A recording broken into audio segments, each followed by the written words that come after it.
Good afternoon, good morning, good evening. Welcome to this program. Tonight, I was going to discuss the issue of the sheer determination of the opposition to participate in these 2023 elections, regardless of the reality on the ground. It's absolutely shocking. The cases of politically motivated violence have been reported almost on a daily basis. And of course, not all cases are reported. So there'll probably be a lot more cases that are happening that are never reported, particularly in the rural areas. I was particularly interested in a post by Jefferson Chitando. He was the MDCT Member of Parliament during 2008 to 2013 global political agreement. He is participating in these elections, and this time he is one of the CCC senators for Masvingo province. And in the post, he was complaining of how the violence in Zimbabwe against the opposition has increased, particularly the issue of intimidating the voters. This is what he had to say.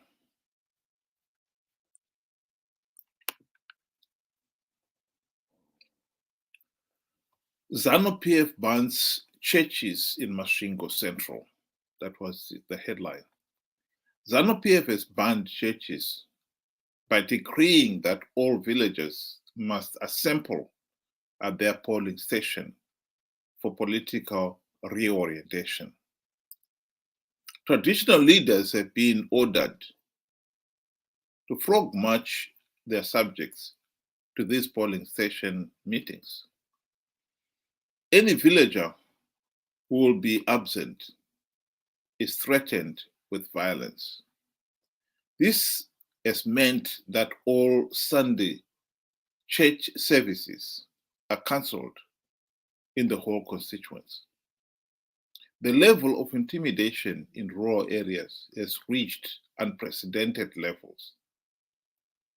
All villagers are to be subjected to a roll call. Village heads are required to give reasons for each absent voter from their respective villages. The meetings are to lecture voters on how to vote for ZANU. Villages are to be arranged by numbers, to which they have to religiously follow on voting day. This is a psychological intimidating strategy. Today, ZanuPF will assign ZanuPF supporters to be responsible as assistant voters to CCC members. Non-CCC members to be identified today are to be declared unable to write. Some CCC members today will be instructed to take photos of the ballot they would have voted in order to show ZanuPF leaders at the polling station at a secret command center. ZanuPF is desperate and aware that voters are angry. ZanuPF knows that it will not win a free and fair election. All these primitive, barbaric, and undemocratic intimidation strategies won't work. We are ready to liberate ourselves, said an angel CCC Ward 18 Masvingo Central local government candidate, Francis Daswitka. What is tragic here is that Chitando is obviously the last court there of this candidate is meant to be a middle finger to ZanuPF. But the party is determined to participate regardless of all the intimidation that he himself is admitting is happening. A few weeks ago, maybe last week or the week before,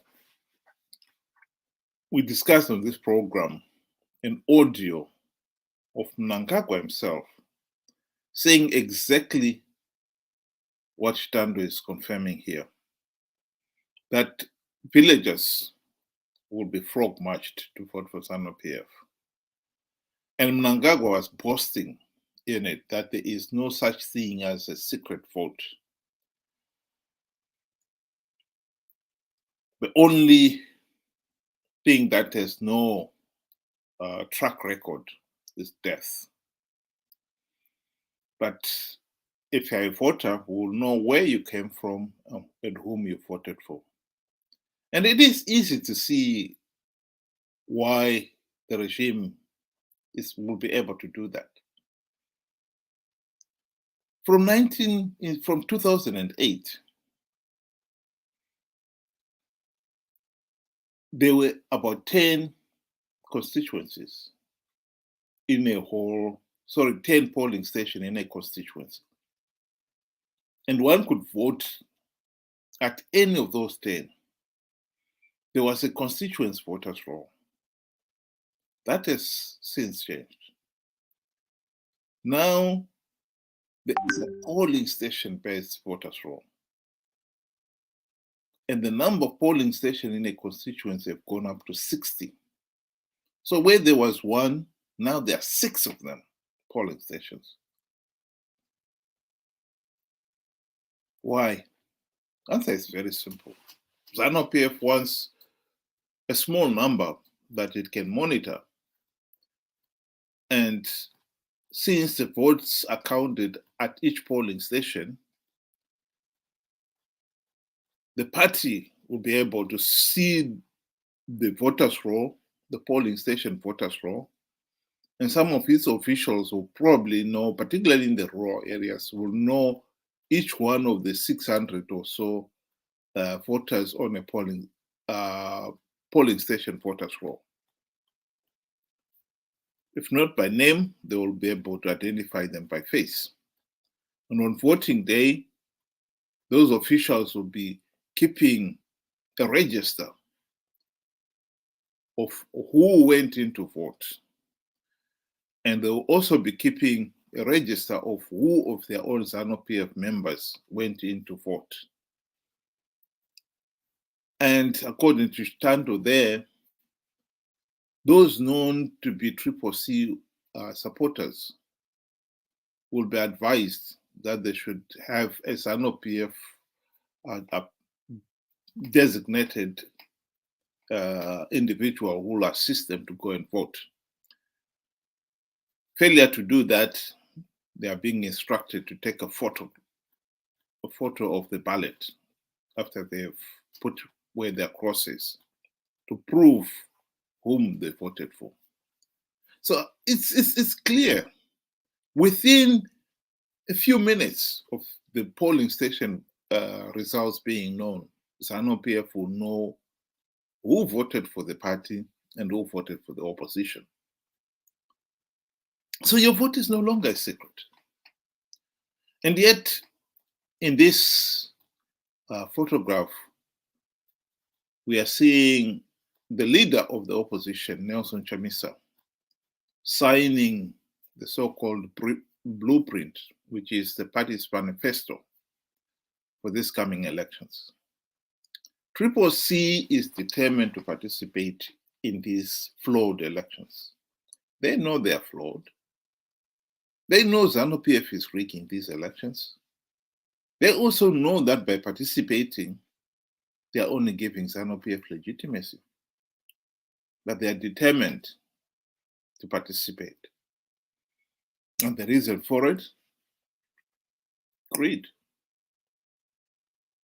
There's nothing else. There's no other reason for it. Greed. They know that ZanuPF is giving away a few gravy train seats to entice the opposition to participate so that ZanuPF can have legitimacy. And so they are participating. Chamisa is going through the motions of going to launch the manifesto, knowing fully well that that manifesto will never see the light of day. This is a nightmare for the country. We are being dragged into yet another absolutely meaningless election process just to give ZanuPF legitimacy. And then we've got to regret at leisure for the next 5 years. We cannot deny that these elections are not free, fair, and credible, that the opposition is participating in these elections out of greed. We cannot deny those facts. Those are the realities. Those are the realities that we must deal with. We have got election observers in the country. The information, the details that they have already is enough for them to say these elections are not free, fair, and credible. So why are we still continuing?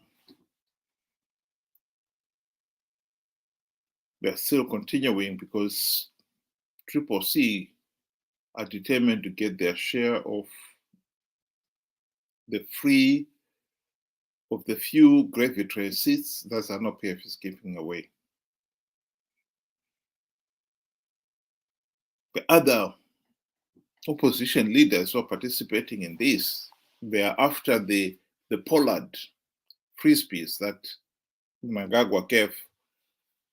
They are losing presidential candidates in the 2018 elections.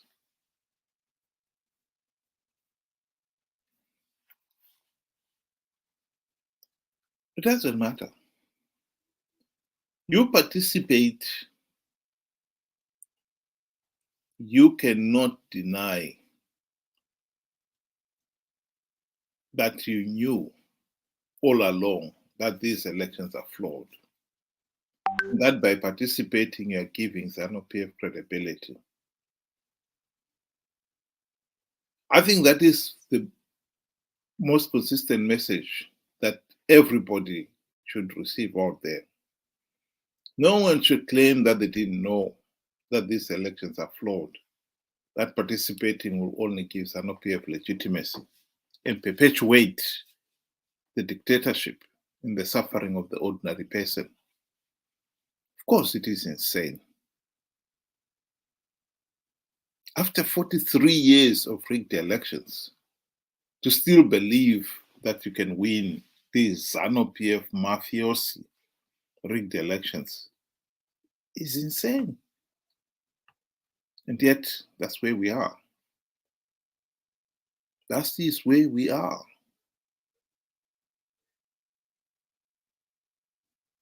We need to put an end to this madness. That is the truth. We really can't afford to keep this madness going.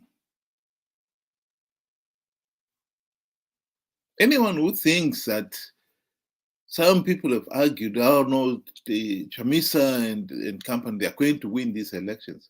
Even if we take that result, even if Chamisa was to win these elections, will that change the fact that the whole process was flawed? The answer is no, of course not. How can you say the election was free, fair, and credible when you didn't even have something as basic as a verified voters roll? How can you say that the elections were free, fair, and credible when so many people are being frog marched to attend these ZanuPF meetings where a register is kept and then forced to vote in a similar fashion?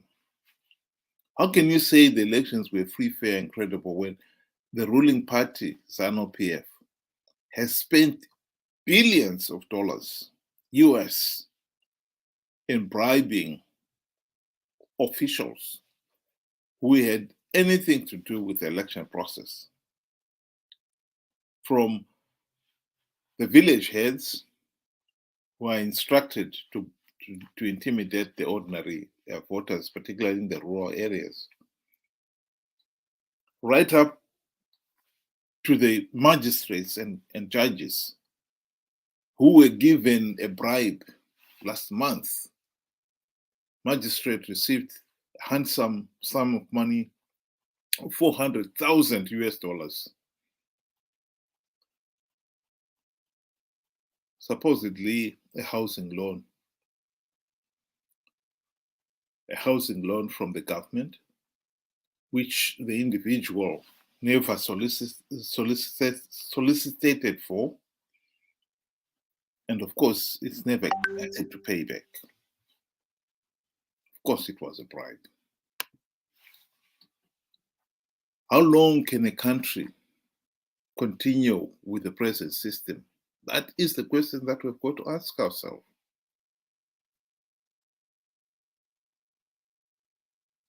To participate in these elections and give ZanuPF legitimacy, it's just going round and round in circles. Because once you've given ZanuPF legitimacy, the party will have no motive to implement even one token democratic reform. And of course, between now and the next election, the opposition will be coming up with all manner of winning in rigged election strategies, which are all hot air, of course.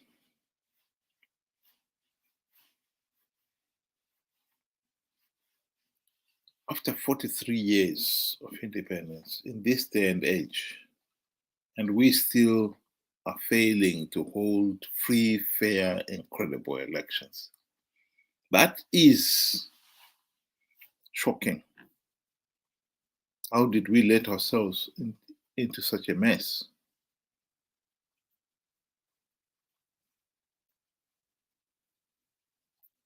We are not going to get out of this mess without reforms. We are not going to end the ZanuPF dictatorship without implementing reforms. And we need to face that reality and face it now. My message is these elections should have never taken place. And it is not too late to denounce the process as flawed and illegitimate, and to start speaking of the CCC and the rest of the opposition for what they are, just opportunists keen to participate in these flawed elections for the sake of winning the few gravitary seats that are on offer for those who participate. Then the opposition are not going to change anything. Nothing. What we need is to implement the reforms and to stand firm, stand up and be counted and say, no, we need to implement the reforms. I think the European Union, and to be fair, SADC itself did try to encourage us to go down that route. SADC during the GNU, we failed to implement even one meaningful reform. And now SADC is trying to do the same thing. What we need, what Zimbabwe needs, is people who are willing to open their eyes and really see the sheer stupidity of participating in these flawed elections.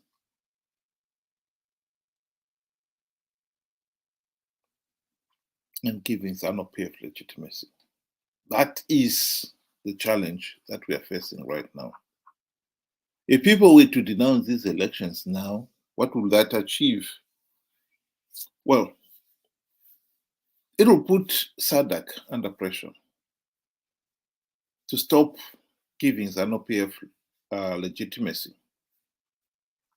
It will also show to the world that people of Zimbabwe are ready to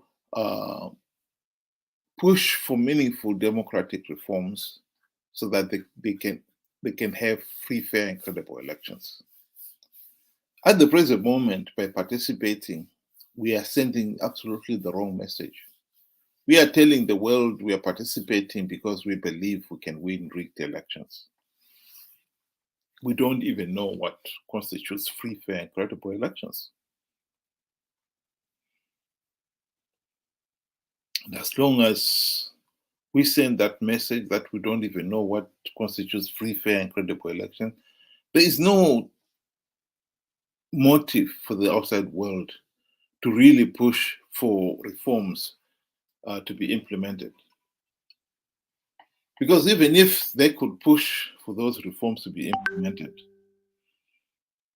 I think ZanuPF, if we got the reforms implemented in the morning, by lunchtime, ZanuPF would have sweet-talked many Zimbabweans to giving them up, directly or indirectly. And by the following day, Zimbabwe will be where we are today, a de facto one-party state, pretending to be a multi-party democracy. Ready with ZanuPF ready to rigging the elections, and the opposition pretending they could win rigged elections. That is where we'll be. We need to demonstrate and show the world that we are ready for a healthy and functioning democratic Zimbabwe. And we know what that means. And we are prepared to fight for it. At the present moment, most people don't even know what these democratic reforms we're talking about are. Well, if people choose to be ignorant, there is nothing anyone can do to stop them remaining so. Nothing.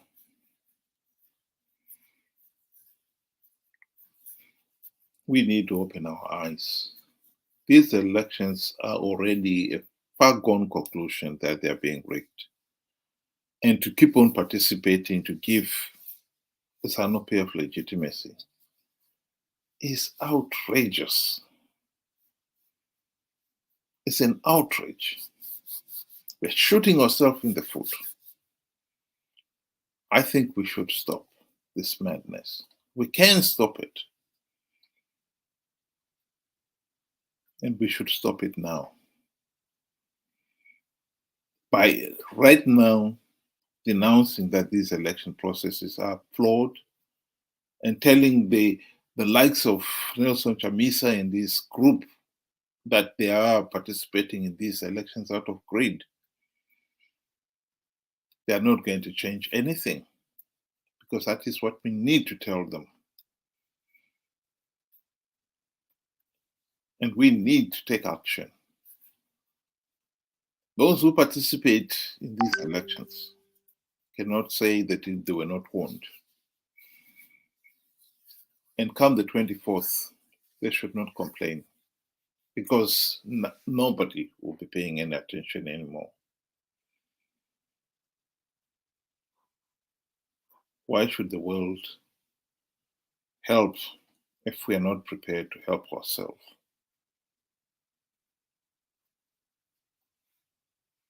That is my message to you tonight. And thank you very much, and good night.